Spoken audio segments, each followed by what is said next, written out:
Movements across cell membranes, exocytosis. First, the contents. Definition of exocytosis. Role of exocytosis in cell secretions. Role of exocytosis in removal of waste. And role of exocytosis in membrane replacement.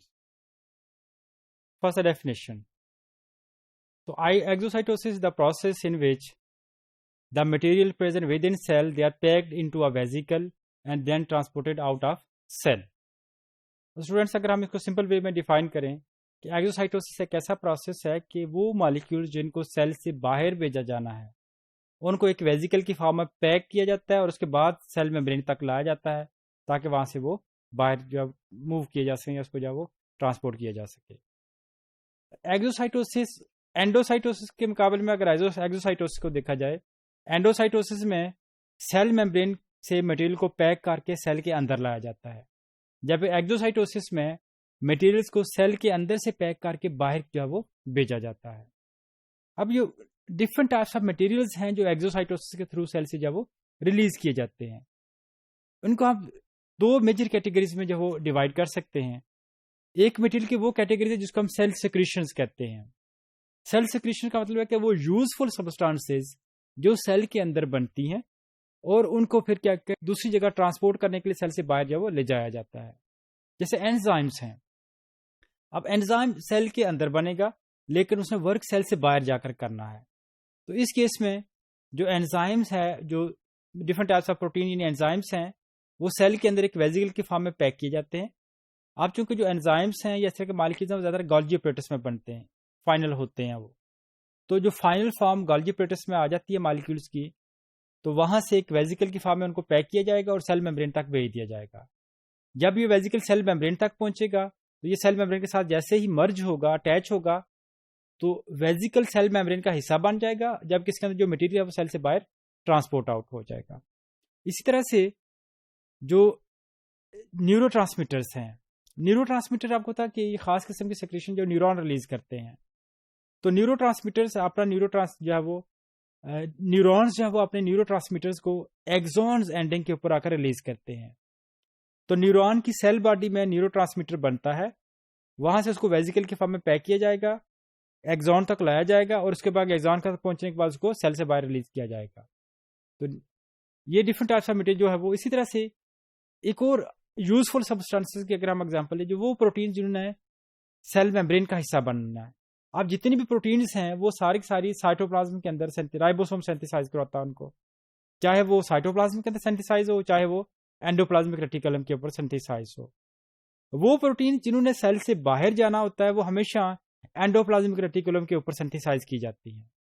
Endoplasmic reticulum के अंदर synthesise होने के बाद endoplasmic reticulum एक vesicle की form में pack करेगा, Golgi apparatus तक भेजेगा, फिर गोल्गी एपरेटस उसको फर्दर मॉडिफाई करेगा और उसको सेल से बाहर भेज देगा, सेल मेम्ब्रेन तक इन इसको लेकर जाएगा.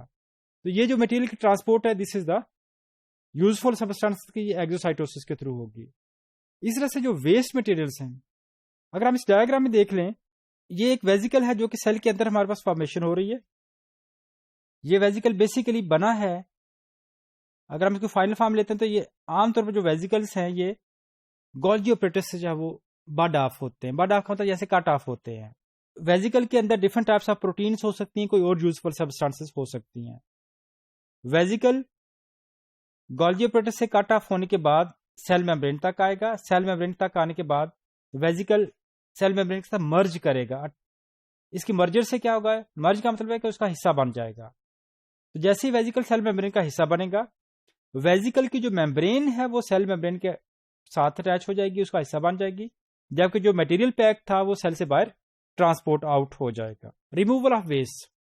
सेल मेम्ब्रेन का जो एक्सोसाइटोसिस के थ्रू जो मटेरियल के ट्रांसपोर्ट में दूसरा इंपॉर्टेंट काम है जो वेस्ट मटेरियल को सेल से बाहर भेजा जाना.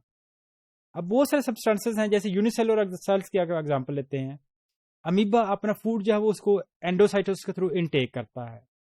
उस फूड की डाइजेशन होती है, उसमें जो यूजफुल सब्सटेंस है वो सारे के सारे एब्जॉर्ब हो जाते हैं. अब जो वेस्ट मटेरियल्स रह गए हैं उसको सेल से बाहर भेजा जाना है, और ये सेल्स वेस्ट मटेरियल को सेल से बाहर भेजने का जो प्रोसेस होगा it will be the exocytosis. अगर इस डायग्राम में हम देखें बड़े क्लियरली, यहां से स्टार्ट पॉइंट से जो फूड पार्टिकल है उसको एंडोसाइटोसिस के थ्रू सेल के अंदर लाया गया, उसके बाद उसकी डाइजेशन की गई है, डाइजेशन के बाद यूजफुल सब्सटेंसेस को एब्जॉर्ब कर लिया गया है, जबकि जो वेस्ट मटेरियल है उसको एक्सोसाइटोसिस के थ्रू सेल से बाहर निकाल दिया जाता है। तो वेस्ट मटेरियल को सेल से बाहर निकालने का जो प्रोसेस है that is actually the exocytosis. Exocytosis के थ्रू यूजफुल सब्सटेंसेस को भी सेल से बाहर निकाला जाता है और वेस्ट सब्सटेंसेस को भी सेल से बाहर निकाला जाता है। एक्सोसाइटोसिस का एक इंपॉर्टेंट बेनिफिट है सेल मेम्ब्रेन को। अब सेल मेम्ब्रेन में, जो कि सेल मेम्ब्रेन की खास यह वो सरफेस एरिया है, जब सेल एंडोसाइटोसिस करता है तो सेल मेम्ब्रेन का कुछ पार्ट जो है वो वेजिकल बनाकर सेल के अंदर आता है। जब बहुत सारे वेजिकल एंडोसाइटोसिस के थ्रू अंदर आते चले जाते हैं तो नतीजतन ये होता है कि सेल मेम्ब्रेन का सरफेस एरिया कम होता है। अब एक्सोसाइटोसिस क्या करेगी, सेल के अंदर से मेम्ब्रेन को लेकर बाहर चली जाए, उसके यानी कि सेल मेम्ब्रेन तक जाएगी। तो एक्सोसाइटोसिस में वेजिकल्स जो होते हैं, जो मेम्ब्रेन वेजिकल्स हैं, वो जाकर सेल मेम्ब्रेन का हिस्सा बनेंगे। तो जितना वेजिकल का साइज होगा उतना ही सेल मेम्ब्रेन में इजाफा होता चला जाएगा। तो जितने ज्यादा वेजिकल्स सेल मेम्ब्रेन के साथ जाकर टकराएंगे उतने ही हर वेजिकल का जो मेम्ब्रेन है वो सेल मेम्ब्रेन का हिस्सा बनती चली जाएगी। तो इस तरह से हम ये कह सकते हैं एंडोसाइटोसिस के थ्रू सेल मेम्ब्रेन्स जो है वो कट काफ होकर अंदर आती चली जाती हैं, जब एक्सोसाइटोसिस के थ्रू सेल मेम्ब्रेन्स जो है वो जो मेम्ब्रेन पार्टिकल्स हैं या मेम्ब्रेन स्ट्रक्चर जो है वो सेल मेम्ब्रेन का हिस्सा बनते हैं। तो एक्सोसाइटोसिस की वजह से सेल मेम्ब्रेन का सरफेस एरिया बढ़ता है, यानी उसकी कंपनसेशन हो जाती है एंडोसाइटोसिस ने जो उसको लॉस किया होता है।